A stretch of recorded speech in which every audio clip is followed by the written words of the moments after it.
Okay, so in this video we're gonna set up a system where we can transport like a backcountry sked or like a backcountry lightweight carbon fiber toboggan across a creek drainage from one side to the other. And where is this applicable? Could be geographic centric, but I'm going to try to make it more universal. We are actually in the upper section of Little Cottonwood Canyon at our ski resort where we're going to build our Highlines system. That's what we're doing, is a Highline. And this is our obstacle, this creek right here. Right now we're in the height of winter and we're in the upper section of the canyon. So the water isn't that deep and the flow rate's not that high. But I mean, these backcountry avalanches, incidents, injuries that happen out there, they can occur at any point in time, dead of winter or during the spring on like a high runoff here if there's a lot of snow, and any length along the canyon. So since we're in the upper canyon, the flow rate's not as high as the flow rate down low. Also, it's not springtime, so springtime higher runoff. So all considerations that we have to be mindful of and careful of. What's simple, easy, and makes the most sense? Well, maybe we can just drag a sked or a toboggan down the slope, a shallow slope of an embankment, and just get our feet wet and then carry them across the other side. Because in the canyons, you know, big and little Cottonwood canyons, the road is on one side or the other. So depending on where the accident happens, we may have to cross a creek drainage. So that's a very real thing. It could happen. If you look at the banks down here, they're kind of like on a gentle slope. So it's not that hard to kind of get people into the creek if it's doable, and then slide a litter or transport device from one side to the other. But if you pan the camera over there and you look how much steeper it is and more like abrupt, this looks more like a gorge, like a canyon wall. So, you know, putting people down into the drainage and then sliding, like, that's probably not as feasible, or it's ill-advised. Plus you have to haul back up a rescue package on the opposite end. So instead, we're gonna rig a Highline system with quasi somewhat minimal amount of rigging equipment. Usually, at least for us, when we get these backcountry call-out responses, depending on staffing levels and what we're willing to give up, usually like a team of 4 is kind of ideal. So you could have a team of 4 at least tending to the patient, transporting them through, and they reach their obstacle, which is the drainage. They're going to need some help from a receiving team that maybe took a ride somewhere in a vehicle and left a trailhead off the road to meet up with them. And now you have 2 teams on opposite sides of the creek drainage. So we're going to rig underneath this bridge. I'm going to use an actual tree over here on the far side, and then the near side I'm just going to use the structural elements of our resort, but they're going to be trees. Really the big thing with the Highline, we're doing this with minimal personnel, minimal equipment. We don't have all the bells and whistles, and trying to like adhere to these Kootenai principles constantly, it's not practical, it's not realistic. But one thing that we really do want to focus in on quite a bit is our anchor selection. How big do we want our anchors to be, and how far back from the edge or the bank of the creek? Because we want our anchors to be set far back, a little far back, like at least 6 feet, to allow room for our package to come in and out, and to give us a buffer for our rescuers so that we don't get sucked down into the creek if it's like a big runoff. So our near side anchor is the big I-beam, and it's set back like that's at least maybe 15 feet from the edge. It's a high point, it's high directional. We want both sides to be high, but we need to tension our track lines, and so there's another I-beam anchor that you can't see behind, and that's where we do our tensioning. We operate our devices lower as these ropes come up to the high point and across the creek. So let's load the pilot line. And if we're doing this at night, we can just hitch on a little Kim light so they can see where the line goes.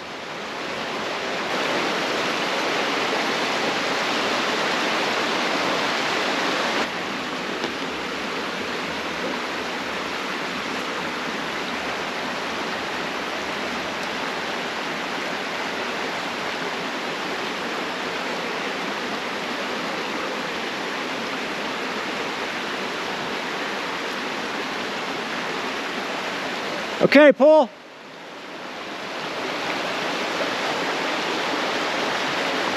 So now that we were able to grab what's going to be our track line, pull it all the way across to the pilot line, we want to establish a high strength tie off on this tree.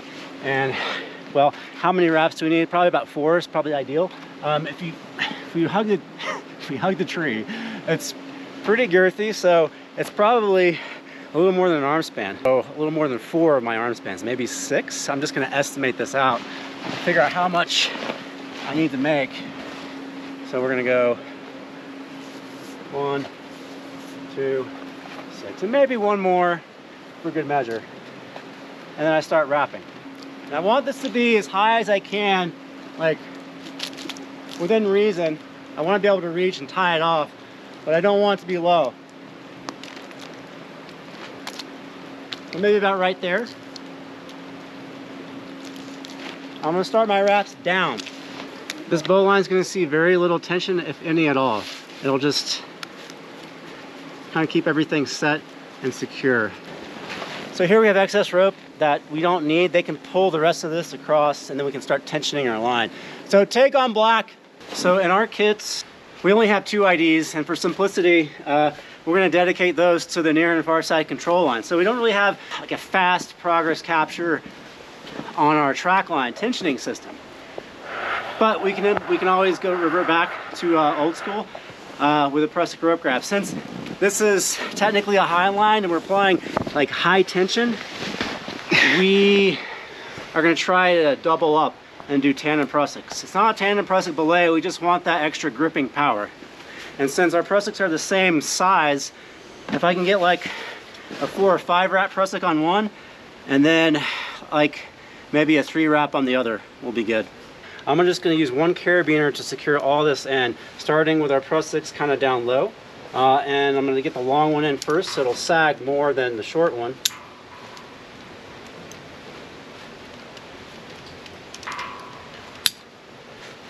Followed by the pulley. And this will be our progress capture, our initial progress capture on our tensioning system. So right now it's a 1-to-1 with a change of direction. We're going to rig our 3-to-1 in here.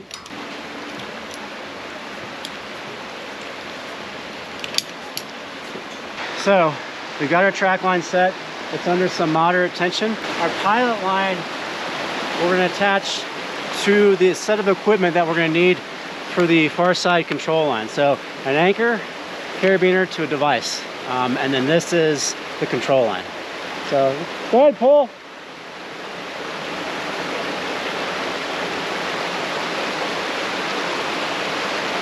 And when they get the control line, they're going to keep pulling the entire rope. They want more line on the control on the far side because they're going to be letting out while we take in. So they need all the rope on their side. Bottom line is we want it high, just below our high strength tie off or a tensionless hitch. Good enough. That's a good internal catenary angle, single point load distributing. We were able to get a wrap 3 pull 2. Now let's rig our ID.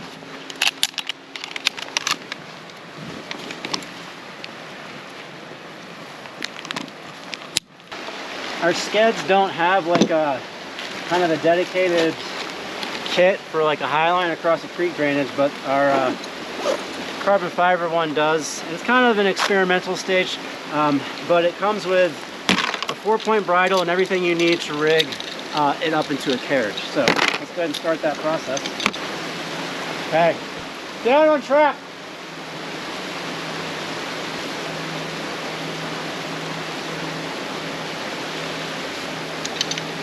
Give me slack. You want a little bit of a sag here to allow for some shock absorption if it gets overloaded and stretches. So prusik bypasses for strength. They stretch, they can share with the rope itself on the knot. Do we need to have the horns, the front and back horns in or not? That's just going to be a discretion of the team. It's probably easier just to leave them out, take them out and stuff them so they don't get snagged on anything. So let's summarize. We have a 4-point bridle, 1, 2, 3, 4. It's low profile. In the event that this thing sags a little more, like this low profile will help us keep it out of the water. What it looks like. Our control line on the far side is at a height it's good enough to operate at. We don't want it too low down here. We want this to be high. So that's what we want our anchors, super bomber, because we're using the same anchor point for both the track line and the control line, which you could argue that, oh, you're not redundant that way, but we don't care. We just want to make sure we choose the right anchor, and we're going to deem this bomb proof. It's not going to fail. This is probably 7 feet off the base. And so whatever tension is in here, force-wise, it's probably 700% more as far as torque at the bottom. So that's why it's really crucial to get like a good anchor, because the higher up we rig, and we want to rig high to get the clearance, but we introduce a lot of torque at the base. So we want big, strong trees. Don't worry. If the entire Seven Summits falls, start to worry. Oh, that's my...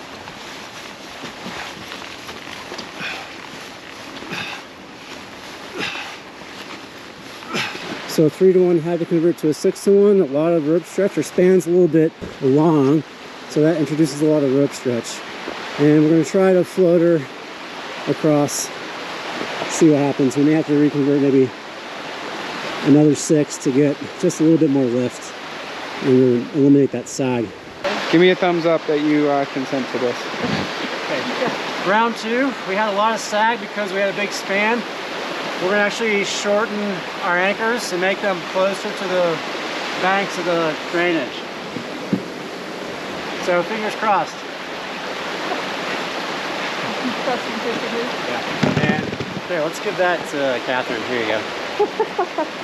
Film my experience? Yep. Cool. Selfie, Catherine. It's selfie. Oh, okay. Oh boy. Okay, ready.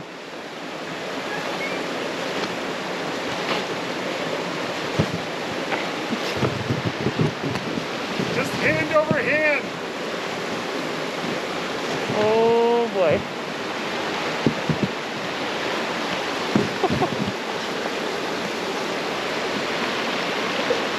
Oh?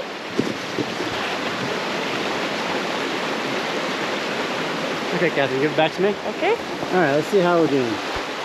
Oh boy.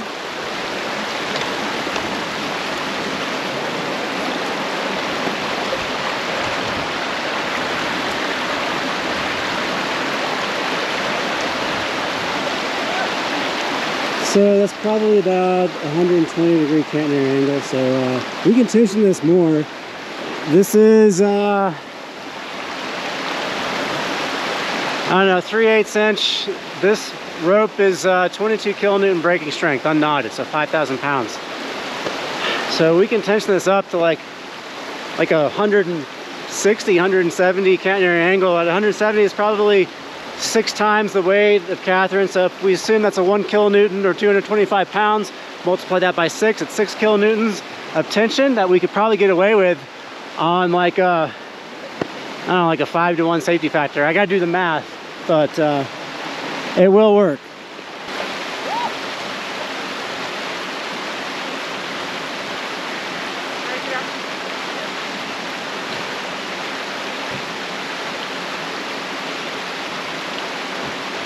Okay, so did it work? Well, technically yes, it worked. Theoretically yes, it worked. Not as smoothly as I would have liked to.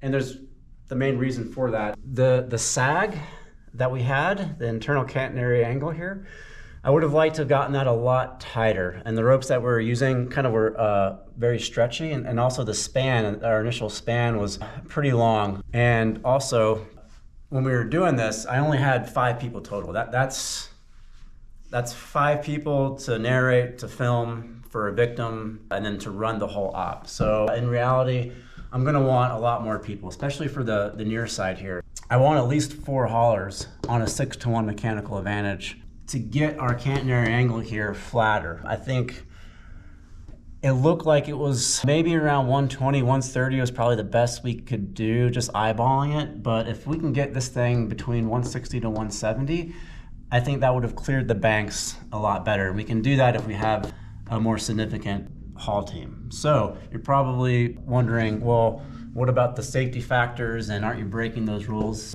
Maybe. So let's do a deep dive into our math. So our rope was 9.5 millimeter or 3/8 inch. That has a tensile breaking strength of 22 kilonewtons or 5,000 pounds unknotted. Okay, so if we know that, and based off of just numbers, trigonometry, Catherine didn't weigh 225 pounds or 1 kilonewton, but It's a common thing in the rescue community that we just assign 1 kilonewton for one person. So if we assume that 1 kilonewton or 225 pounds is our load, suspended on an internal catenary angle at 160, the effect of the force, the tension force in our rope and our 22 kilonewton break string strength rope becomes 3 kilonewtons. So it's a 300% force amplification. That translates into a 7-to-1 safety factor for our track line. Yeah, it's below 10-to-1. Is that a problem? No, because the 10-to-1 safety factor was derived with the forces associated with arresting a fall due to impact. So I'm okay with a 7-to-1 safety factor. I'd like to get even tighter of an angle. So if we do the same thing and shoot for 170, that gives us 600% amplification, or 6 kilonewtons, that we see in our 22 kilonewton breaking strength rope. We do the safety factor on that, we're down to like 3.6 to 1 safety factor. Am I okay with that? Yeah. Again, the track line is not gonna have to absorb any impact forces. So I can drop that safety factor down on the track line. You may have heard of the rule of 18s or the rule of 12s for 40 kilonewton or 33 some odd kilonewtons for traditional 12.5 millimeter to 11 millimeter rope, but we're doing 9.5 millimeter. And if you did all that math, it would be like the rule of 10s. But really, again, I don't care, because I don't care about the 10-to-1 safety factor here. So let's do some quick math. 50 pounds is what, on average, what each person can haul, sustain. So if we have 4 haulers at 50 pounds for each hauler, that becomes a 200-pound force of input.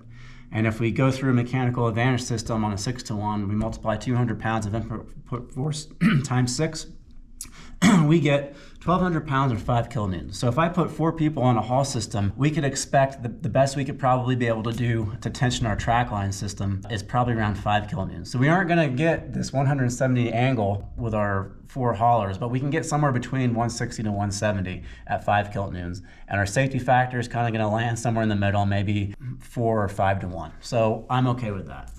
Was it a Highline? Yes, it was a Highline. Was it a Kootenai Highline? I mean, maybe, maybe not. It's up for debate. Let's talk about some of the Kootenai aspects we had in the Highline and some of the things that we omitted.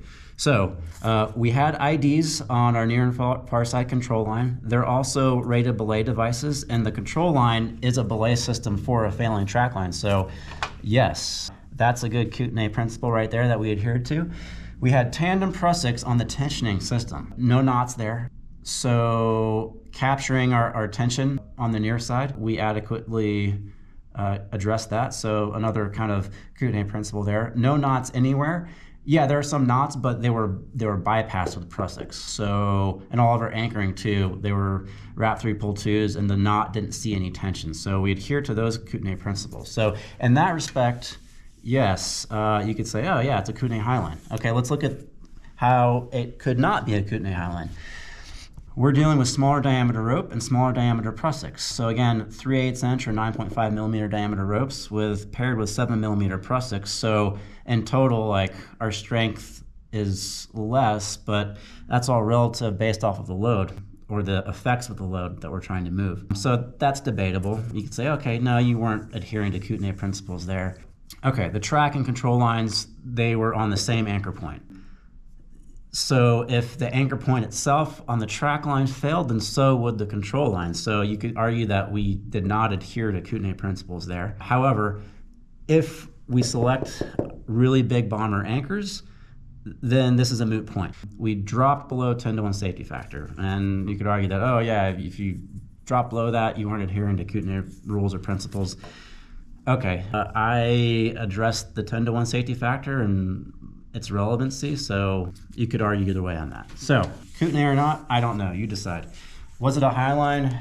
Absolutely, it was a Highline. Highline is where we move a load on a secondary rope system back and forth across a span, as opposed to Tyrolean traverse where somebody's just moving themselves, or slacklining or tight roping. Specifically, what kind of Highline was this? It was a horizontal Highline. It was a simple transport as well, because we aren't drooping the track line down, and we aren't doing any kind of reeving system either. So it was just a simple transport horizontal Highline with a single track line, 1 rope, with a single carriage pulley that attached the load to the track line. And then here's your litter. Does it have any relevancy is the question.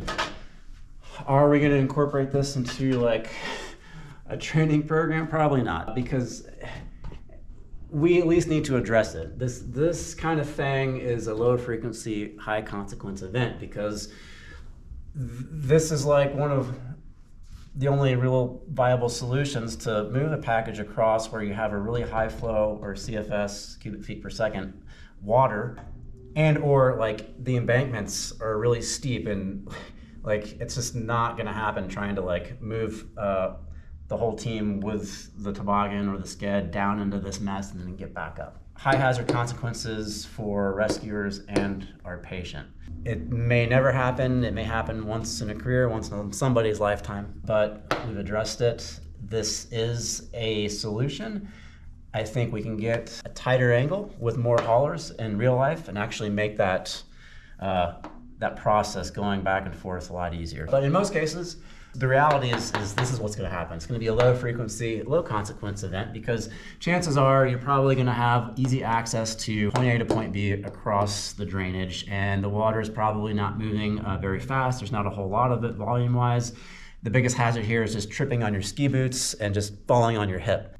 And then the other big issue here is, well, ski boots are not waterproof, so once you get in there, your feet are soaked. So once you get out, you better have a plan to get to warmth relatively quickly, because cold, wet feet in a winter environment in the mountains is a recipe for really bad things for your feet. We don't have a lot of the gear needed to like easily do this quickly. We just have the gear that's light enough, fast enough that our organization has on us in the moment.